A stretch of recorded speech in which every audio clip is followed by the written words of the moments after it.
Hello दोस्तों, स्वागत है आपका हमारे यूट्यूब चैनल मरीन वर्ल्ड में। दोस्तों, आज के इस वीडियो में मैं आप लोगों को चंपारण सत्याग्रह आंदोलन और इसके इतिहास के बारे में बताऊंगा। दोस्तों, वीडियो में आगे बढ़ने से पहले मैं आपसे रिक्वेस्ट करना चाहूँगा कि अगर आपने अभी तक मेरा चैनल सब्सक्राइब नहीं किया है तो इसे ज़रूर सब्सक्राइब कर लीजिएगा और अगर वीडियो अच्छा लगे तो इसे शेयर ज़रूर कीजिएगा। तो चलिए दोस्तों, इस वीडियो को स्टार्ट करते हैं। 19 अप्रैल 1917 में बिहार के चंपारण जिला में गांधी जी के नेतृत्व में किया गया यह आंदोलन अंग्रेजों द्वारा किसानों पर किए गए अत्याचारों और उनकी दुर्दशा से जुड़ा हुआ है। इस आंदोलन में गांधी जी के अलावा श्री कृष्ण सिंह, जनकधारी प्रसाद, डॉक्टर राजेंद्र प्रसाद समेत तमाम दिग्गज नेताओं ने अपनी भागीदारी निभाई थी। तो आइए जानते हैं आखिर क्या है चंपारण सत्याग्रह आंदोलन, इसका इतिहास और इससे जुड़ी कुछ महत्वपूर्ण बातों के बारे में। इस आंदोलन का पूरा नाम है चंपारण सत्याग्रह और इसे स्टार्ट किया गया था 19 अप्रैल 1917 को और यह बिहार के चंपारण जिला में यह आंदोलन हुआ था। किसानों को उनका हक दिलवाने के लिए यह आंदोलन शुरू किया गया था। इस आंदोलन के नेतृत्वकर्ता थे महात्मा गांधी और आंदोलन के अन्य नेता थे जेबी कृपलानी, रामनवमी प्रसाद, जनकधारी प्रसाद, राजेंद्र प्रसाद इत्यादि। बिहार राज्य के चंपारण जिले में अप्रैल 1917 में किसानों के हक के लिए गांधी जी ने एक आंदोलन चलाया था जो कि बाद में चंपारण सत्याग्रह के नाम से प्रसिद्ध हुआ। दरअसल चंपारण जिले में किसानों से जबरन अंग्रेज बागान मालिकों द्वारा नील की खेती करवाई जाती थी, जिसके चलते किसानों को काफ़ी नुकसान हो रहा था।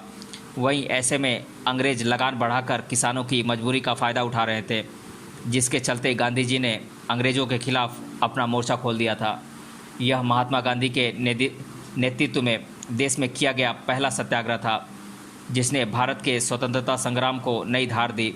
आपको बता दें कि चंपारण सत्याग्रह में श्री कृष्ण सिंह, जनकधारी प्रसाद, अनुग्रह नारायण सिन्हा, डॉक्टर राजेंद्र प्रसाद ने भी अपनी महत्वपूर्ण भूमिका निभाई थी।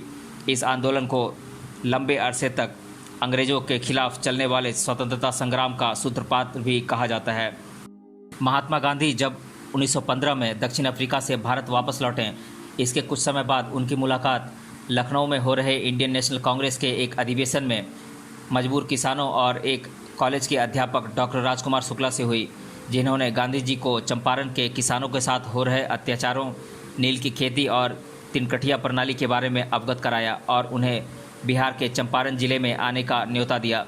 पहले तो गांधी जी ने अपने कोलकाता दौरे को लेकर चंपारण जाने से मना कर दिया, लेकिन फिर बाद में वे चंपारण जाने के लिए राजी हो गए। इसके बाद गांधी जी 10 अप्रैल 1917 को ब्रज किशोर प्रसाद, अनुग्रह नारायण सिन्हा, डॉक्टर राजेंद्र प्रसाद, रामनवमी प्रसाद समेत कई साथियों के साथ चंपारण पहुंचे और यहां के किसानों का हाल जाना और फिर चंपारण जिले के किसानों की दुर्दशा को देखते हुए उन्होंने किसानों को उनका हक दिलवाने के उद्देश्य से 17 अप्रैल 1917 को अंग्रेज़ों के खिलाफ चंपारण सत्याग्रह आंदोलन की शुरुआत की। वहीं इस दौरान जब अंग्रेज़ों ने गांधी जी के बढ़ रहे प्रभाव को देखा तो वे घबरा गए और उन्होंने गांधी जी के खिलाफ केस दर्ज कर दिया। इसके साथ ही जिला मजिस्ट्रेट ने कई दफ़ा उन्हें चंपारण जिला छोड़कर वापस चले जाने के लिए भी कहा। इस दौरान गांधी जी पर किसानों को भड़काने का आरोप भी लगाया गया, लेकिन गांधी जी ने अंग्रेज़ों की एक भी बात नहीं मानी और वे सत्य और अहिंसा के मार्ग पर चलते हुए चंपारण के किसानों के हित में काम करते रहे।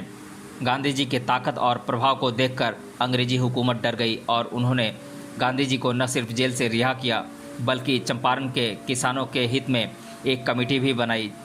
इसमें गांधी जी को सदस्य के तौर पर रखा गया और इसके बाद गांधी जी ने किसानों की परेशानियों को खुलकर सामने रखा और किसानों की ज़मीन वापस करने एवं तिनकठिया प्रणाली को ख़त्म करने की सिफारिश की।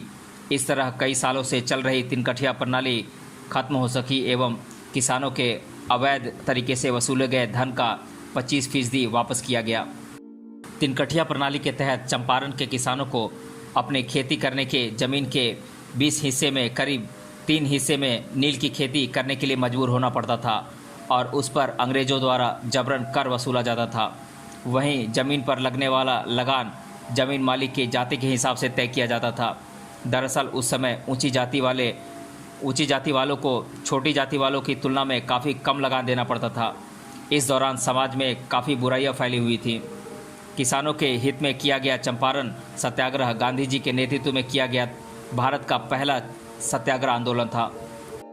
19 अप्रैल 1917 को शुरू किए गए इस आंदोलन में गांधी जी के अलावा जनकधारी प्रसाद, डॉक्टर राजेंद्र प्रसाद, अनुग्रह नारायण सिन्हा, जेबी कृपलानी इत्यादि ने अपनी महत्वपूर्ण भूमिका निभाई थी।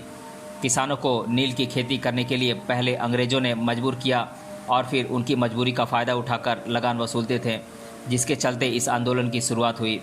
चंपारण सत्याग्रह के दौरान गांधी जी को चंपारण जिले में अशांति पैदा करने के आरोप में गिरफ्तार कर लिया गया था, जिसके चलते पुलिस स्टेशन और कोर्ट के बाहर किसानों ने जमकर प्रदर्शन किया था, जिसके तहत कोर्ट को गांधी जी को रिहा करना पड़ा।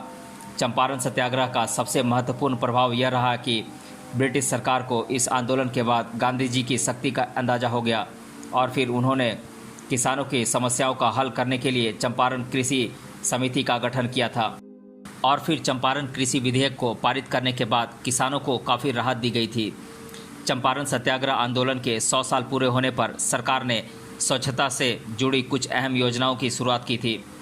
चंपारण सत्याग्रह में गांधी जी के कुशल नेतृत्व से प्रभावित होकर भारत के राष्ट्रगान के रचयिता डॉक्टर रविन्द्रनाथ टैगोर जी ने उन्हें महात्मा की उपाधि दी थी। इस तरह गांधी जी के नेतृत्व में किए गए चंपारण सत्याग्रह से न सिर्फ किसानों को उनका अधिकार मिल सका और उनकी स्थिति में सुधार हुआ, बल्कि इस आंदोलन से भारत के स्वतंत्रता संग्राम को एक नई दिशा मिल सकी। तो दोस्तों, आज के इस वीडियो में हमने जाना चंपारण सत्याग्रह आंदोलन और इसके इतिहास के बारे में। मिलते हैं अगले वीडियो में किसी अन्य टॉपिक के साथ। तब तक के लिए धन्यवाद।